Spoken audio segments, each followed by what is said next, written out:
All right, welcome. So today we're going to do something really fun and fast. I'm talking 5 minutes tops to get your very first browser automation script up and running from absolute scratch. Let's just jump right in. You know all that repetitive stuff you do online? Ever wished you could just tell your browser what to do with a little bit of code? Well, that's exactly what we're about to do. Let's get you set up. Okay, first things first, we need a home for our code. Think of this as laying the foundation for our little automation project. And for that, we're going to use what's called an IDE, something like Eclipse. It's super quick, just 3 little steps. So in your IDE, you'll just go File, New, Java Project. Easy. Then you'll see an SRC folder pop up. Right inside there, you're going to create a new class. Think of this as your main script file. And here's a super important tip. Make sure you check that little box that says public static void main method. That thing? That's the starting pistol for our script. It tells Java where to begin. Okay, so our project's foundation is laid. Now it's time to give it some superpowers. And that's where Selenium enters the picture. We need to add its library, which is, well, it's basically our entire toolkit of browser-controlling commands. So what is Selenium WebDriver really? This is a key point a lot of people miss. It's not some big program you install. Nope. It's just a file, a jar file to be specific, which is basically a collection of code. We just drop this into our project, and boom, our code suddenly knows how to speak browser. And grabbing this toolkit is super simple. You're going to head over to selenium.dev/downloads, look for the Selenium server standalone jar file, and just download it. Then pop back over to your project, right-click on it, go to Build Path, and you'll see an option to add external jars. You just select the file you downloaded, and just like that, our toolkit is officially plugged in.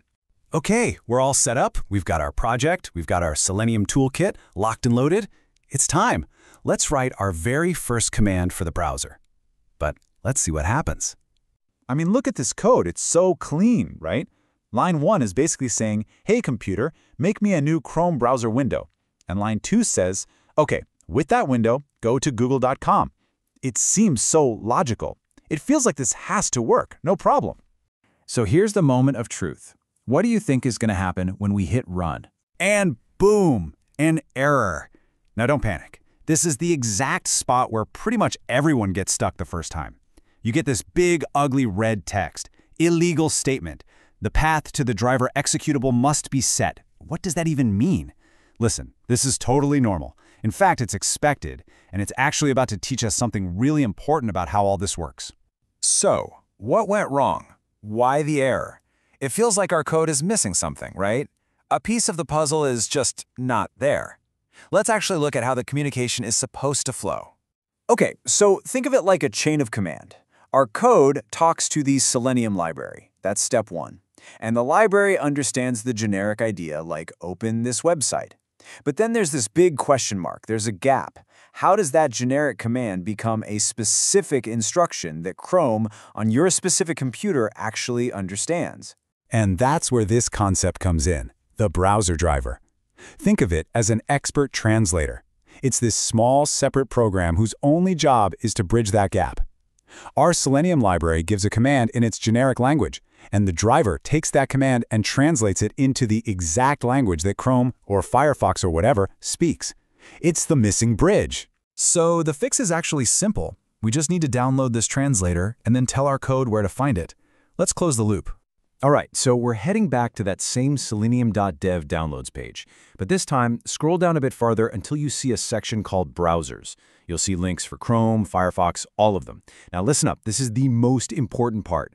You have to download the driver version that perfectly matches the version of the Chrome browser on your computer. If they don't match, it won't work.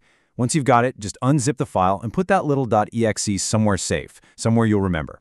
And now, the final piece of the puzzle. All we have to do is add one more line of code right before the line that creates the browser. This line, the system.property thing, it's just a message to our script. It says, hey, that translator we need, you can find it right here. And you just give it the file path. That's literally it. That one line is the entire fix. And now, when we hit run, it works. A brand new Chrome window opens up all by itself. You'll see that little banner at the top that says Chrome is being controlled by automated test software. And bam, it goes right to Google. I'm telling you, that feeling of watching the computer do exactly what you told it to, it's awesome. Okay, so let's do a quick recap. What were the 3 essential pieces we put together to make this happen? This is basically your go-to checklist from now on. First, you've got the project. That's your home base, set up in your IDE. Second, you've got the toolkit. That's the Selenium jar file, giving you all the commands. And finally, number 3, the most important one we learned about today, the translator. That's that specific browser driver, the .exe file that you downloaded and then pointed to in your code. You get those 3 things in place, and you are ready to automate anything. So there you have it. You now have the power to control a web browser using nothing but code. You can launch it, you can navigate. The door is officially wide open. So my only question for you is, what are you going to automate first?